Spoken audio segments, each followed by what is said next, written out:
All right, well, welcome everyone. I think we're going to get started here.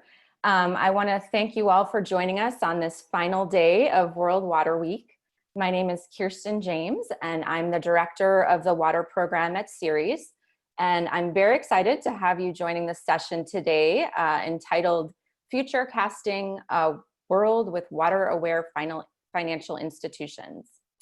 I want to take a quick moment to thank CWE for organizing this week. Of course, we wish we were all together in Stockholm, but are so fortunate to have this virtual format to connect us all and share all of our latest thinking and ideas. So through our conversation today, we really hope to leave attendees with a better understanding of how financial institutions currently value and think about water, and also share some ideas about how we are trying to effectively engage the financial sector on water, namely through what we are calling the Valuing Water Finance Initiative. So really quickly, a few housekeeping notes before we begin. So as you know, we are using Zoom meetings, so all participants are muted, and please also have your webcams off. We suggest you switch to speaker view to really best see the program and the featured speakers. Just a quick note that we are recording this session. It'll be shared out after we conclude early next week, and will also be shared on the World Water Week page and the Ceres website. I want to encourage you all to use the chat feature to ask any questions. We're hoping to save a bit of time at the end where we can address some of those. Also, to make the session a bit more interactive, we will be using menti.com. So now would be a great time to quickly open up your browser or other device and put in menti.com. And as you see here on the slide, we have the code ready for you, 9370299. So you can get that all set up so you're ready to go.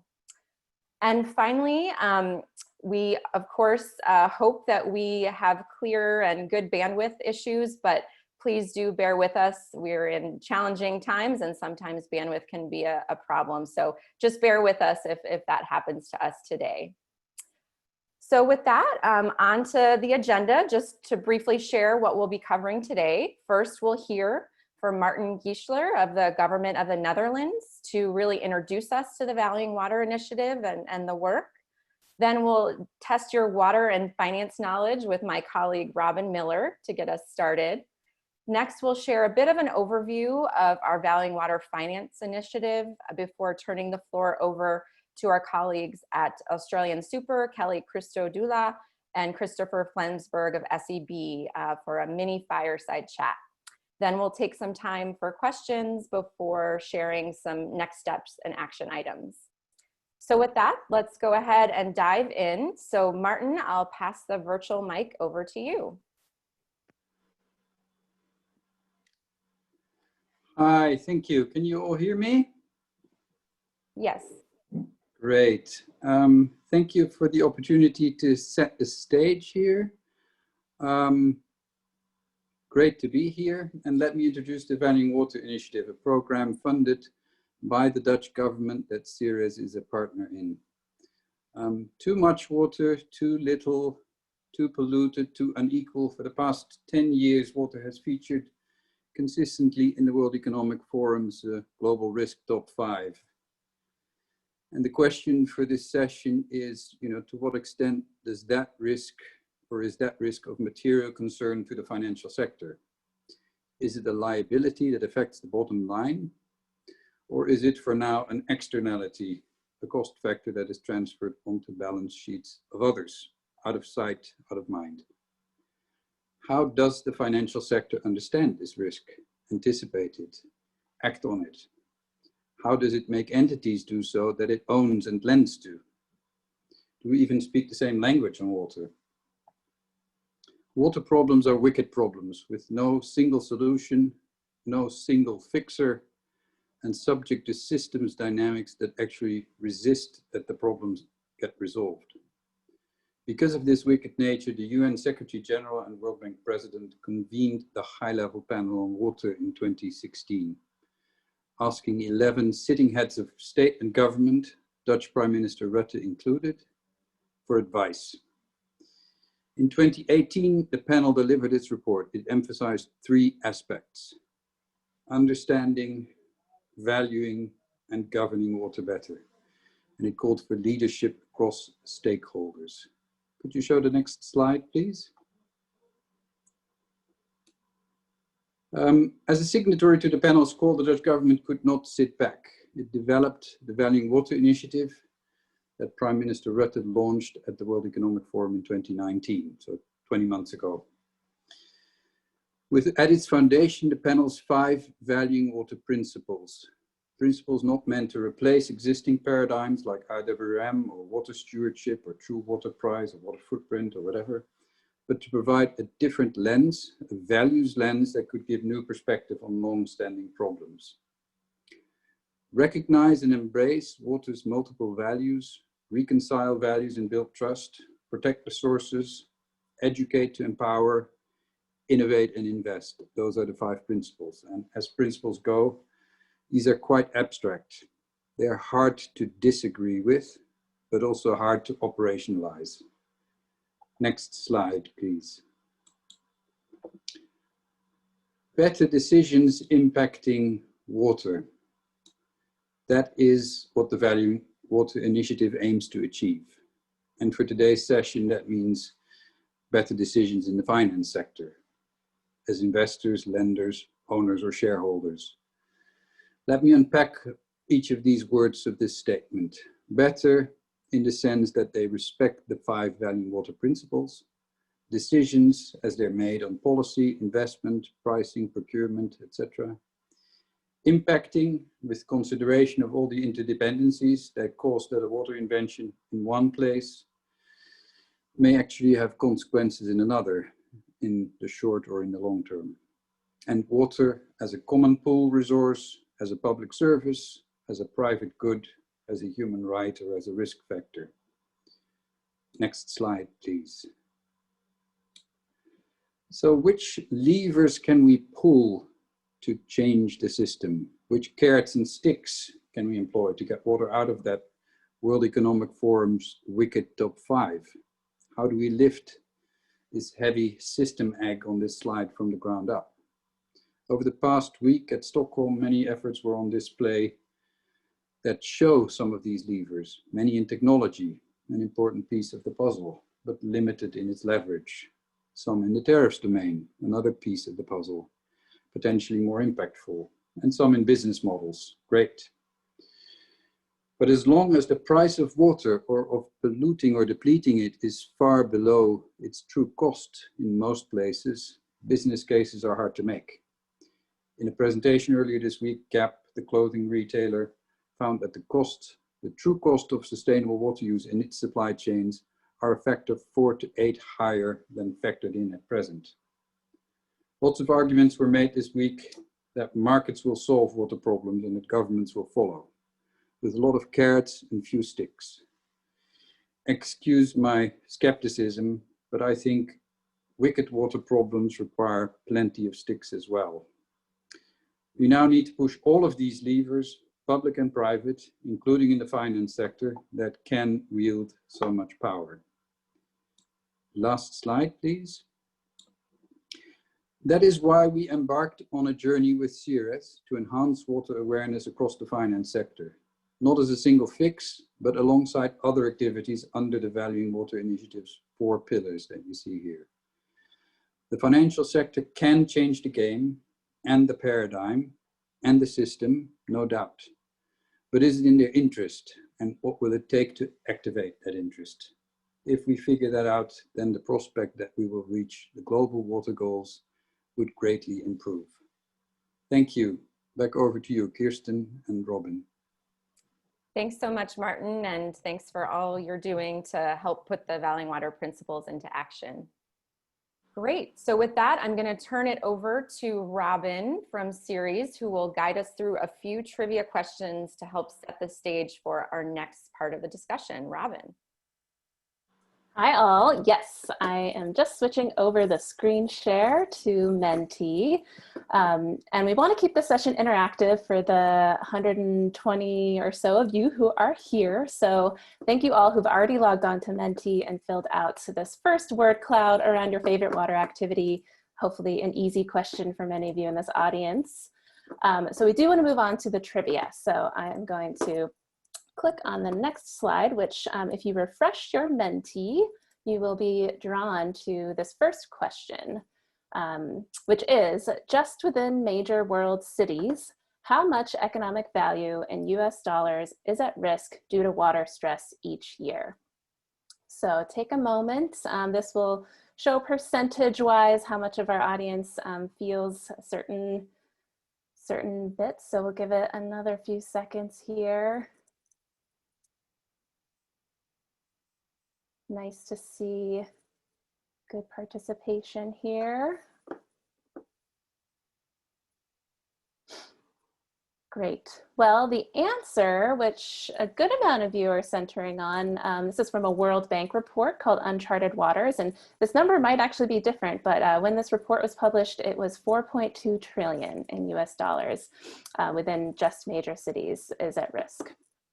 So moving on to the next question, and you can refresh your Menti. This one gets a little bit more specific into some institutional investor work. So between 2004 to 2017, how many shareholder proposals were filed by investors who were concerned about water risks in their portfolio companies? So the options are 43, 25, and 4. And I recognize for some of you on this session, maybe some of this is unfamiliar language to you. So be sure to contextualize that in some follow-up notes. We'll give it another 10 seconds here. But good to see the responses coming in. So the correct answer is actually 43. So it was a good number of shareholder proposals that were related to water between that 13-year period. So thank you all for taking that poll, and we'll be sure to share a link out to a resource and a blog that shares a little bit more about how we came to this number. So I have one final trivia question for you.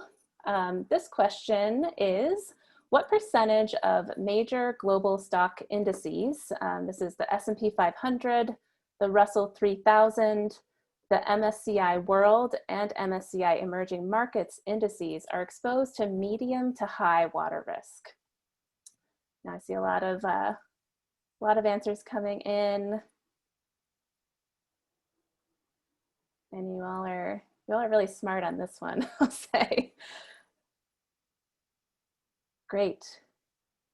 So a good amount of answers in, and a majority of you are right. So more than 50%, or a majority of global stock indices, are exposed to medium or high water risk. And this was an analysis that's available on the series Investor Water Toolkit, and we'll be sure to share the source out in our links. So thank you all for indulging in this water trivia, testing your finance knowledge. And you'll hear a little bit more about how we contextualize some of that in a bit. But I will now turn it back to Kirsten to share a bit more about this valuing water finance journey. So we'll switch it back over to the slides, but I'll pass it over to you, Kirsten. Thanks, Robin. That was a fun little interlude to help us set the stage for the rest of our conversation. So as Robin said, I want to just take a few minutes to share a little bit more about how Ceres, the government of the Netherlands, and many other partners, including some of you on this webinar today, are working through a new collaboration to really better engage the financial sector on water. And I also want to share a little background about how we arrived at this thinking and this approach. So first, for those of you who are newer to our work, Ceres is a nonprofit sustainability advocacy organization, and we focus on a broad range of sustainability issues, including water scarcity, pollution, climate, energy, and curbing deforestation. And we do a lot of this work through our variety of influential networks shown here on the screen. So Ceres has really increasingly placed focus on water risk over the past decade. No surprise to those of you on the phone probably, as we see the global water crisis continuing to accelerate and really play out in real time, there's more of a need to focus on these issues. So we do have some good trends to share from our work over the last decade or so. So first, we do find that investors are increasingly equipped to analyze water risk. There are great tools out there, such as Ceres Investor Water Toolkit, which I encourage you all to visit our website. It's an open source platform which was co-developed by about 40 members, institutional investors in Ceres Investor Water Hub. And this really makes it easier for investors to analyze water risk. Another factor is that we're seeing that data on water risk for investors is improving. We can point to, for example, the increase in company disclosures like those that are reported through CDP's water questionnaire. We see response numbers continue to increase, which is obviously a really good sign. And then as you see here on this chart, we're also seeing a really growth in the interest from institutional investors on water risk. Ceres Investor Water Hub was founded back in 2015 with a dozen or so members, and now we're 130 members strong, which really is a great indicator to the interest. And this body really serves as a platform which is dedicated to sharing and co-developing methods to assess and act upon those water risks and opportunities. So given these positive steps, why haven't we seen more progress? Well, we've taken some time and done a lot of thinking and identified these main challenges shown here on this slide. For one, the water conversation that we've observed in global business circles has really been more narrowly focused on companies' individual efforts to achieve water efficiency, for example. But this often really comes with a limited recognition of how private sector water use and pollution is really playing a much larger overall role in degrading freshwater resources. So as a result, the reality of how freshwater resources are dwindling or being degraded really is remaining a bit obscured to the financial community. And what's more, water sustainability is still regarded in most of the financial community as really a set of fragmented or isolated or local issues, rather than really the critical system-wide issue that it is. Another key challenge has just been clarifying the scientific and financial evidence around these issues for that investor audience in a way that resonates with that particular audience. So Ceres, and of course, many of you joining us today on this session have been working with companies to address water risk for a long time. And this week we've heard a lot of good, positive inroads that have been made to that end that have been discussed in this week's sessions. But I'd say in general, the progress isn't matching the scale of the issue. So we really believe that now is a moment where we really need to clarify a set of clear, universal, and meaningful expectations for the private sector on responsible water use. It could be something akin to the 1.5 or 2 degree threshold on climate, but we must do that for water as well. So this slide here lays out a vision and a path of how we think we can overcome these challenges. First, we must build a strong case that frames corporate action on water as a financial and a business imperative. So how are we going to do this? Well, we see two main elements of foundational research and analysis. The first piece of research is what we're calling the Global Water Impact Assessment.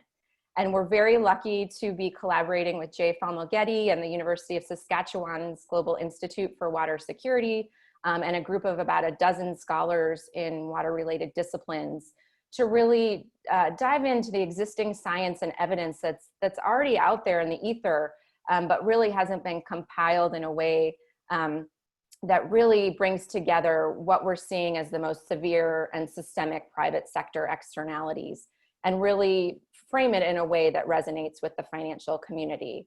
So, we want this work to really articulate a compelling case to institutional investors and banks about why they should make addressing water risks a priority.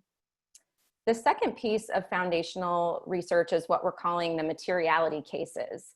And this area of work will really reinforce what we're doing on the other side for the impact assessment research And we'll bring in financial case studies that really articulate what is at risk by not changing these impactful practices. And then finally, these two research elements will feed into what we're calling a valuing water expectations for companies. And really, again, what we're hoping to do here is equip the financial sector with that simple ask of companies to protect water resources across their value chain. So we know a critical element to the success of this work is really stakeholders, and we need extensive stakeholder input along the way. And so, we'll talk a little bit about this later on, but we've already formed a few stakeholder groups, including a task force of global asset owners and banks, to really amplify this work and vet the work and ground truth the work to make sure we're on the right path. So I'll share a little bit more about that at the close of the session. So what is our ultimate vision for this work? How are we really going to change behavior? Because that's what we're all after. And how are we going to get companies to really truly value water?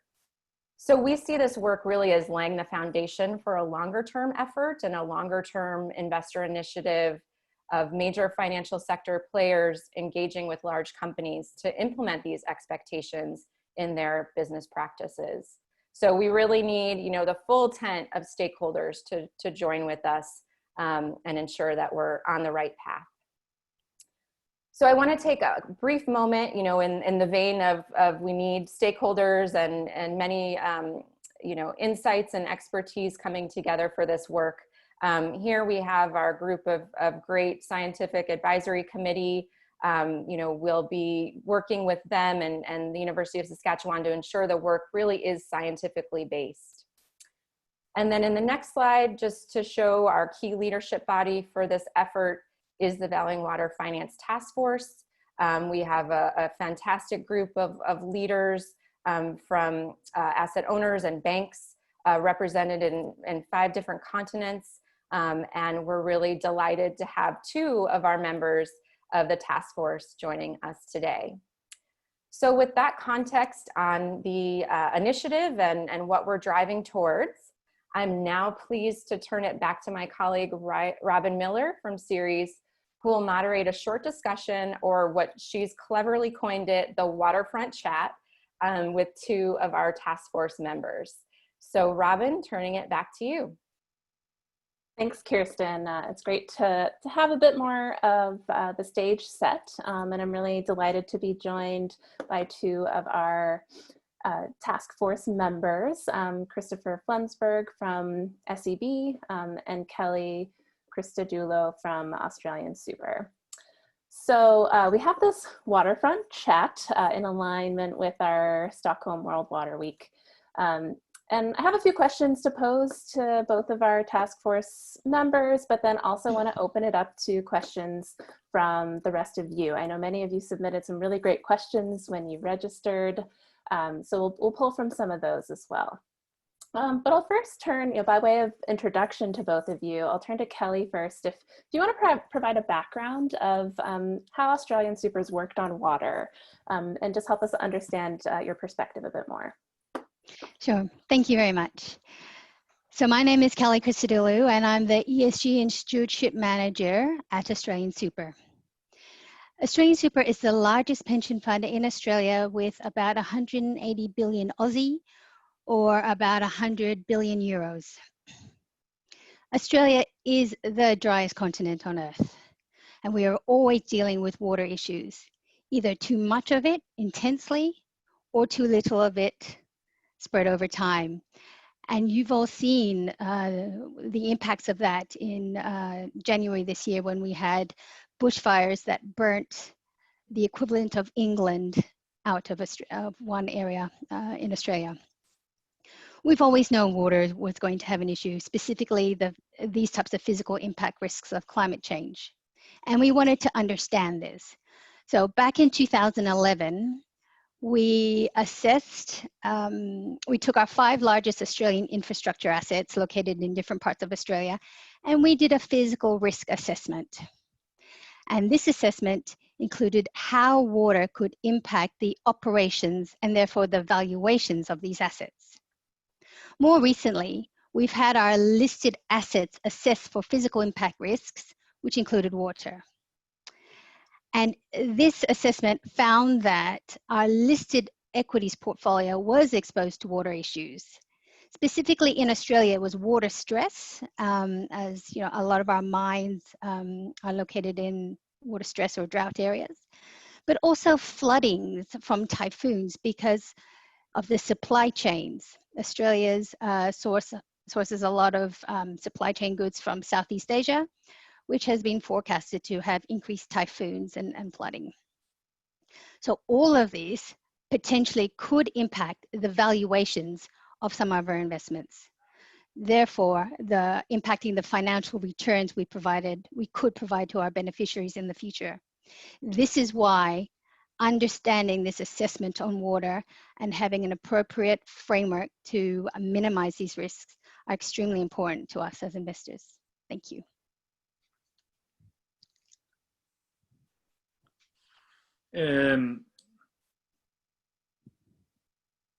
Robin?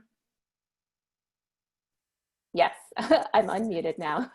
Thank you, Kelly. And Christopher, I'll turn it now to you to round out from a different geographic perspective. Yeah, excellent. Thank you very much, and thank you for inviting me. So, as you know, we are slightly different in respect to the heat and also water patterns in Scandinavia. However, we're being challenged as well. So we don't have too little water. We have a lot of water, which is good. But we have regions like Denmark, which are exposed, and Western Sweden, which are exposed to flooding. And with the change of patterns, rain patterns, and also melting of ice, we might see some risk coming up there. So when we're looking at water, we're looking at both water quantity and water quality. So one of our biggest challenges in Scandinavia is actually not the water quantity, which we so far, touch wood, have been capable of managing quite well, but it's the water quality. So we have a big ocean or lake or ocean, I would call it, so the Baltic Sea, which is heavily polluted, or where we have too little oxygen, and therefore have a massive challenge in respect to how the quality of that water is. And unless we deal with that, we're going to be challenged with life quality in the Nordics, meaning that is one of the bigger challenges of the region. At SEB, we are directly exposed to the change in patterns. So regulators and consumers are changing behaviors, and that means valuations, as Kelly said, is going to change. And we need to understand these trends, and we need to create a better understanding how we are exposed both in our lending as well as in our investments. And that means that we need to get data, we need to get our intelligence, and we have been so privileged actually. So we're hosted here by the government of the Netherlands, and we've been so privileged that we've been allowed to work a lot with the Dutch Water Bank and thereby the Dutch water authorities, and being capable of learning a lot about how Holland or Netherlands is managing water quantity and water quantity and water quality. And we're trying to gain or gather that data and try to implement models in Scandinavia to manage this and to reduce our risk and potentially also improve the opportunities of creating better societies and better returns. Now, one of the big challenges we are seeing in this is of course the difference between the beneficiaries or the populations and the owners, which is often the government. But we can come back to that later. But that is a little bit the way that we at SEB are looking at this. Great, thank you, Christopher. And that does lead to my next question. So great segue into Kirsten outlined many of the gaps that we're seeing and some of the challenges that we still face on elevating the role of water. So Kelly, I'll turn it to you to tell us a little bit more about why you see that there's still a gap, and why don't we have the level of action from both companies and financial institutions that we would like to see? Yeah, sure. I think as Martin said earlier, we don't have an appropriate price on water. I mean, it's true, some companies still treat it almost as a free good. Secondly, there hasn't been that much focus on water as compared to greenhouse gas emissions as there should be. And of course, we should focus on greenhouse gas emissions, transition risk. But we as investors, and I'm not sure why, we've not really focused on water. And I think possibly research or that we need more of. But thirdly, I think what we need is collaborative investor action now on water. I mean, that's what we'd like to see, right? More collaborative investor action on water so that we can minimize these risks on our portfolios going forward. And from our side, I would say that we think that there's maybe a lack of transparency. We don't really have a protocol for how to assess the ecosystem of water consumption. So in the Netherlands, again, I mean, you have an ability to let the water authorities claim tax and thereby secure water management. That's basically the only place in the world where that works. Otherwise, it's embedded in the rest of the budget, and it's a priority story. And water might not be that high on the agenda for voters right now, meaning that the priorities is being subdued, right? So what we are working on from our side, and which is one of the gaps, that is to create economic models, financial models, which are basically allowing the beneficiary and the owners to meet in you could say SPVs or new economic systems, where you basically finance upgrades and improvements, efficiency of improvements in the future cash flows, and thereby allow for new investments to happen much faster than they're doing right now, where they are coming into budget discussions and negotiations, which are not always prioritized.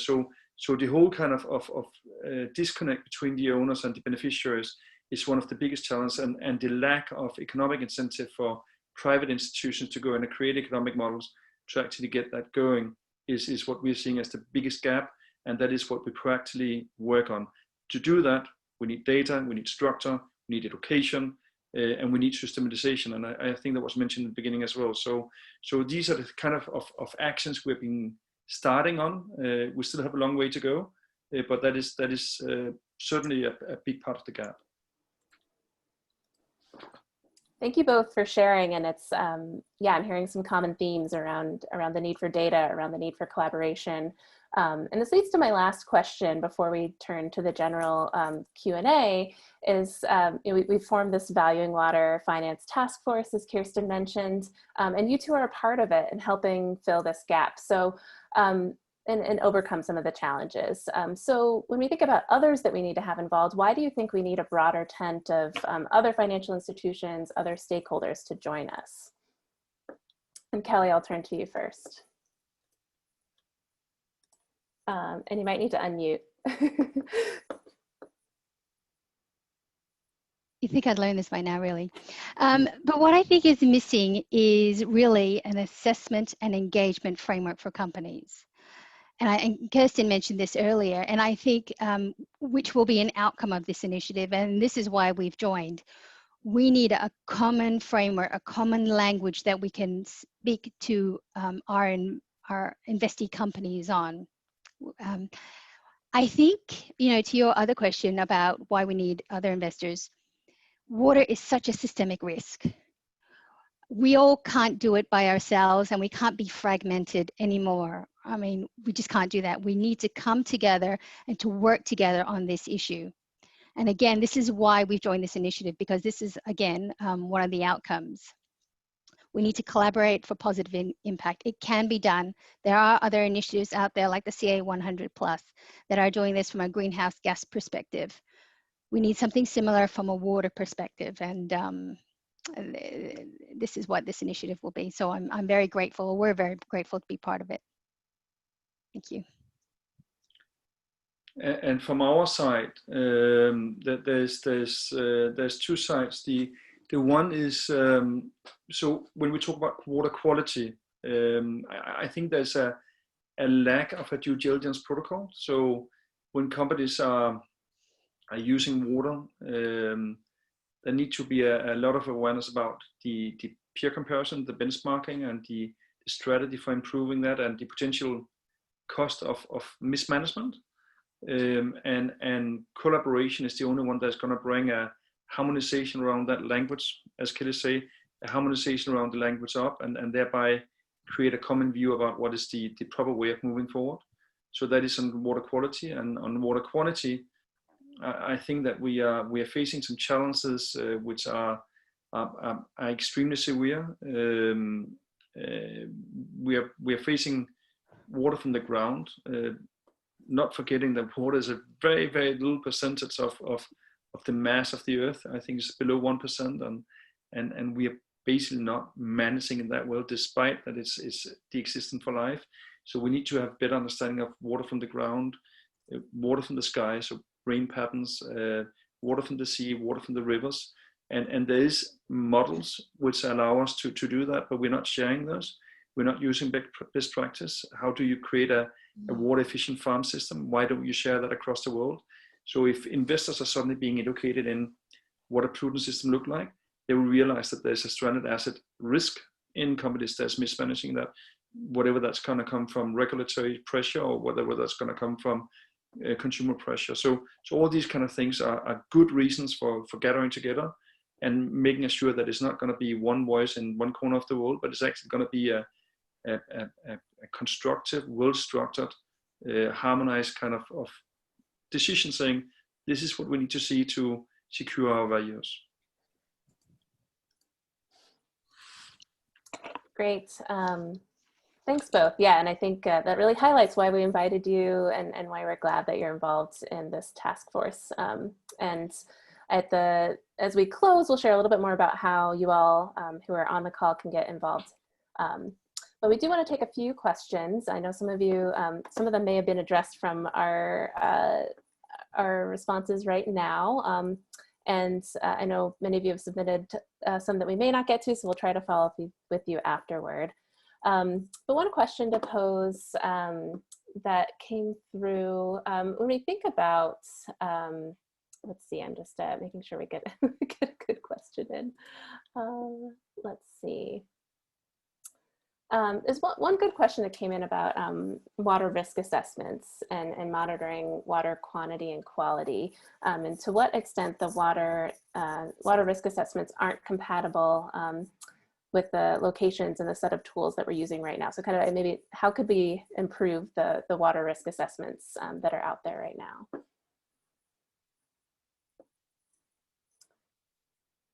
That could be to Kelly or Christopher. Yeah, I can take that one. I think it's very much about education, which was mentioned in the beginning. So I think that the kind of the structured, consolidated view about what's right and wrong is not really consolidated yet, and that is coming back to an additional question, that is what will engage the financial sector to learn more about this. And at the end of the day, the most of the financial specialists, the portfolio managers, the bankers, and so on, are trained in creating or are being asked by their clients to create high returns, the so-called fiduciary duty, right? And the risk element is one way of enforcing engagement, but there's also the potential of actually gaining higher returns, so the alpha. And I think that with the lack of water, the increase of lack of water, we're going to see the instability, the geopolitical uncertainty that's created, and thereby migration that's being kicked by water stress. I think these things is going to create models which are allowing more desire to go into water solutions and thereby educate the sector. So I think it's a combination. The risk management is a combination about understanding stranded risk and getting a consolidated view on that, but also to raise the desire for actually benefiting from this transition towards more awareness. Sorry, Robert, if I may quickly just add to what Christopher said.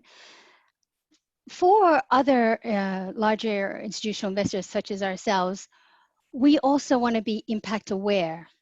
So we want to know the risk and return of our assets. Yes, we want alpha, of course, and we will go for that, as Christopher said. But we want to know what also the outcome of that investment in that particular company or asset is. And part of that is understanding water. So we want to invest in those companies that are water, they utilize water efficient measures, recycling, conservation, because this leads to their financial returns, but it also manages that particular company's social license to operate. So I just think there will be a greater awareness of risk return and then outcome of that asset. which is why these types of frameworks will work. Great, thanks.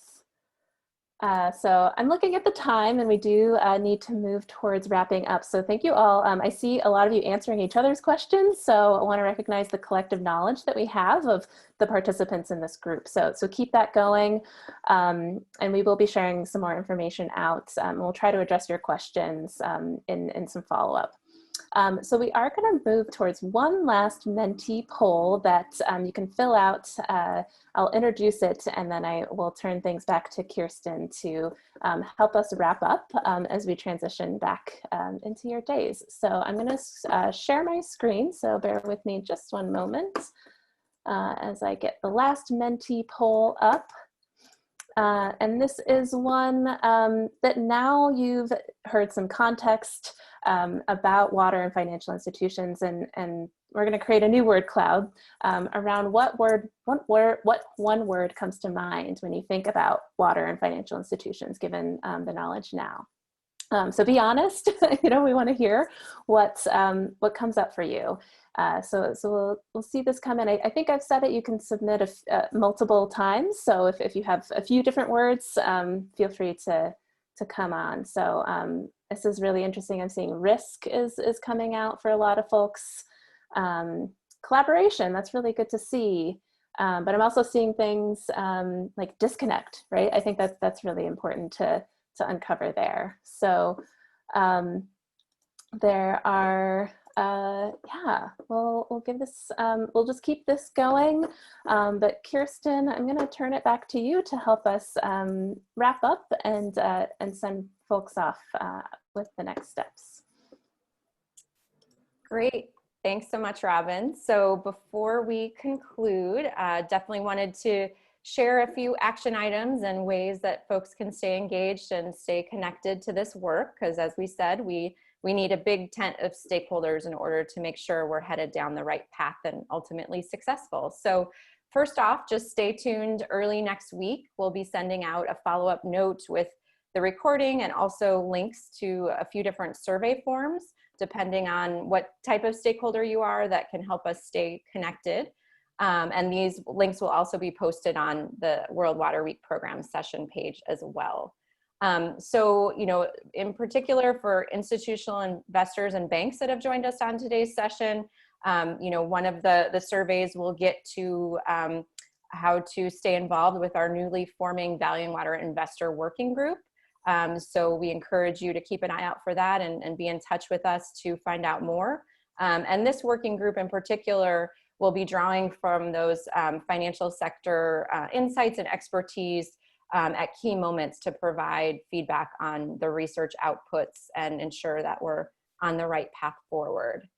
And then, for those of you who work with NGOs or organizations outside of the financial space, your voice is just as important. And so please do keep an eye out for the surveys included in the email to learn more about this work and about the Valuing Water Stakeholder Working Group and just in general how to stay engaged. So we'd love to have your participation and engagement with us along this very important journey.